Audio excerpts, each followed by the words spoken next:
ನನ್ನೆಲ್ಲ ಪ್ರೀತಿಯ ಆತ್ಮೀಯ ವಿದ್ಯಾರ್ಥಿಗಳೇ, ಇಂದು 3ನೇ ದಿನ 10ನೇ ತರಗತಿ ಸಮಾಜ ವಿಜ್ಞಾನ ಅಭ್ಯಾಸದ ಬಗ್ಗೆ ವಿಡಿಯೋ ಮಾಡ್ತಾ ಇದ್ದೇನೆ. ಉದ್ದೇಶ ಇಷ್ಟೇ, ನಿಮ್ಮ ಸಾಧನೆಗೆ ಯಶಸ್ಸು ಸಿಗಲಿ,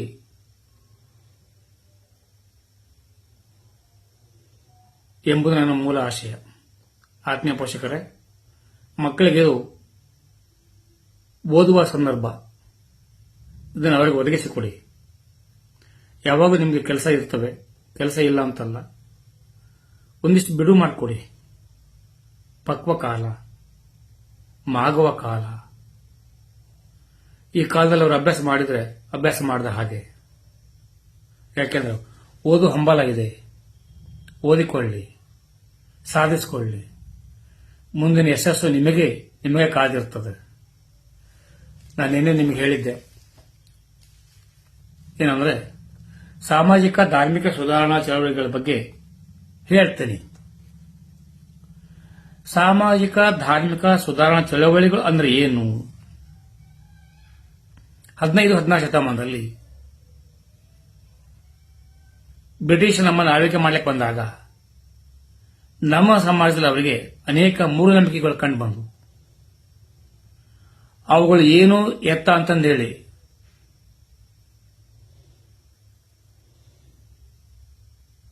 ನೋಡ್ಲಿಕ್ಕೆ ಹೋದರು. ಅವುಗಳನ್ನು ಸುಧಾರಿಸಲು ನಡೆಸಿದ ಹೋರಾಟಗಳನ್ನು ನಾವು ಇಂದು ಸಾಮಾಜಿಕ ಧಾರ್ಮಿಕ ಸುಧಾರಣಾ ಚಳವಳಿಗಳನ್ನು ಕರೆಯುತ್ತೇವೆ.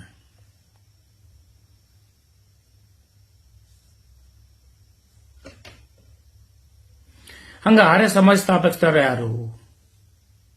ದಯಾನಂದ ಸರಸ್ವತಿ. ಇವರ ಆರಂಭಿಕ ಹೆಸರೇನು? ಮೂಲಶಂಕರ. ದಯಾನಂದ ಸರಸ್ವತಿ ಅವರು ಬರೆದ ಗ್ರಂಥ ಯಾವುದು? ಸತ್ಯಾರ್ಥ ಪ್ರಕಾಶ. ಸರಸ್ವತಿಯವರು ಘೋಷಿಸಿದ ವಾಕ್ಯ ಯಾವುದು? ವೇದಗಳಿಗೆ ಹಿಂತಿರುಗಿ, ವೇದಗಳಿಗೆ ಮರಳಿ. ವೇದಗಳಿಗೆ ಮರಳಿ ಅಂದ್ರೆ ಏನು? ಆಧುನಿಕ ಭಾರತ ಸಮಸ್ಯೆಗಳಿಗೆ ಪರಿಹಾರಗಳು ವೇದಗಳಲ್ಲಿವೆ ಎಂದು. ಶುದ್ಧಿ ಚಳುವಳಿ ಅಂದ್ರೆ ಏನು? ಹಿಂದೂ ಧರ್ಮದಿಂದ ಇಸ್ಲಾಂ ಮತ್ತು ಕ್ರೈಸ್ತ ಧರ್ಮಕ್ಕೆ ಮತಾಂತರಗೊಂಡವರನ್ನ ಮತ್ತೆ ಹಿಂದೂ ಧರ್ಮಕ್ಕೆ ಸೇರಿಸಿಕೊಳ್ಳುವುದನ್ನೇ ನಾವಿಲ್ಲಿ ಶುದ್ಧಿ ಚಳುವಳಿ ಎಂದು ಕರೆಯುತ್ತೇವೆ. ಗೋರಕ್ಷಣಾ ಸಂಘವನ್ನು ಸ್ಥಾಪಿಸಿದವರು ಯಾರು? ಆರ್ಯ ಸಮಾಜ. ಭಾರತೀಯ ರಾಷ್ಟ್ರೀಯ ಹೋರಾಟದ ಸಂದರ್ಭದಲ್ಲಿ